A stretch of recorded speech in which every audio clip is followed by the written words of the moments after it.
Bonjour Saint-Just, j'espère que vous allez bien, ainsi que tous ceux qui nous ont rejoints et qui nous offrent de nouvelles perspectives. J'aimerais ce matin vous partager cette pensée du jour sur le thème «Portons-nous un masque?». Alors naturellement, je ne veux pas vous parler de ce masque si précieux pour lutter contre l'épidémie de Covid-19 et par là même, je voudrais nous rappeler et nous inviter à prier ardemment pour tous ceux qui nous soignent, tous ceux qui nous nourrissent, tous ceux qui sont en responsabilité. Ils ont besoin de nos prières et en tant que chrétiens, eh bien, nous voulons porter cette responsabilité de la prière.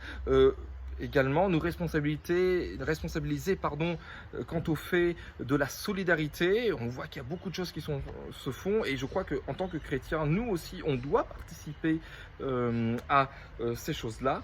J'aimerais vous parler plutôt d'un autre masque qui est présent à travers l'écriture, ou plutôt qui résulte d'un mot grec. Ce mot, c'est celui de hypocrites, qui donnera hypocrite en français et qui signifie celui qui répond et qui désigne un acteur de théâtre dans la Grèce antique. En effet, les acteurs grecs et romains mettaient de grands masques dotés d'artifices, ils amplifiaient leur voix également pour faire croire en un autre personnage que le leur, c'était une technique. Et donc cela a donné ce mot d'hypocrite, celui qui prétend être ce qui n'est pas. Alors, ici en Australie, il y a un animal qui est un bel hypocrite, entre guillemets, qui prétend ce qu'il n'est pas ou qui use d'artifice. C'est le cacatoès à hubes jaunes. Il y en a ici, voilà, c'est comme les pigeons à Marseille, ou les rats, si on voulait être un peu plus réaliste. Et donc, quand il est un peu effrayé ou qu'il veut impressionner celui qui est en face de lui, il a une grande huppe jaune là, qui déploie et donc voilà, il prétend ce qu'il peut-être n'est pas. Pour nous, frères et sœurs, qui sommes chrétiens et disciples de Jésus-Christ, nous voulons rejeter tout masque et être comme transparent devant notre Dieu, devant nos frères et sœurs et devant ce monde également qui nous regarde. Bien plus, la Bible nous invite à revêtir quelque chose de beaucoup plus précieux, ou plutôt une personne.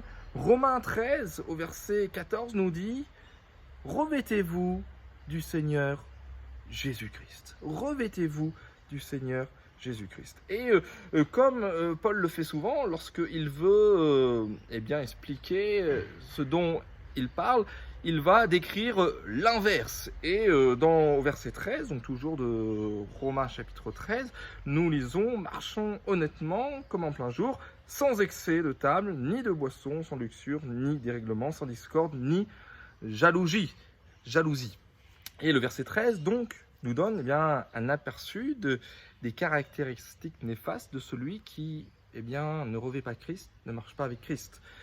Des excès, une sexualité débridée, de l'orgueil, de l'égocentrisme.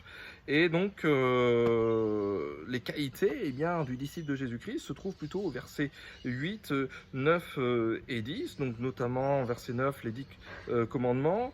Verset 8, il y a une exhortation à aimer nos prochains, à nous aimer. Et verset 10 encore, une nouvelle exhortation à l'amour qui est l'accomplissement de la loi. Ainsi, revêtir Jésus-Christ, c'est devenir progressivement comme Jésus-Christ.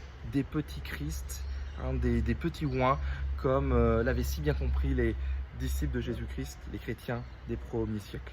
Alors, vous noterez avec moi qu'il y a un certain côté impératif, un côté également volontaire, c'est revêter, il y a quelque chose peut-être à faire.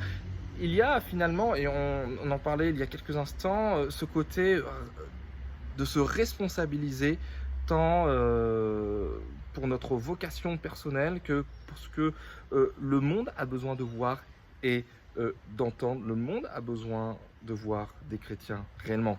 Alors, comment le faire? Car nous ne sommes pas meilleurs que les autres. Dans 2 Corinthiens, chapitre 5, vous lirez les premiers versets, l'apôtre Paul nous parle de cet allié précieux qu'est le Saint-Esprit, parce que en tant que chrétiens, nous ne sommes pas meilleurs que les autres, mais nous avons Dieu avec nous par son Esprit Saint, le Christ qui est présent par son Esprit Saint et qui nous aide eh bien, à ne pas porter de masque. Alors, dans ces temps troublés, en tant que chrétiens, montrons notre amour qui ne peut se départir des actions qui l'accompagnent, comme le rappelle également l'épître de Jacques, une lecture en plus à faire durant ce temps de confinement. Que Dieu vous bénisse et vous garde. À très bientôt.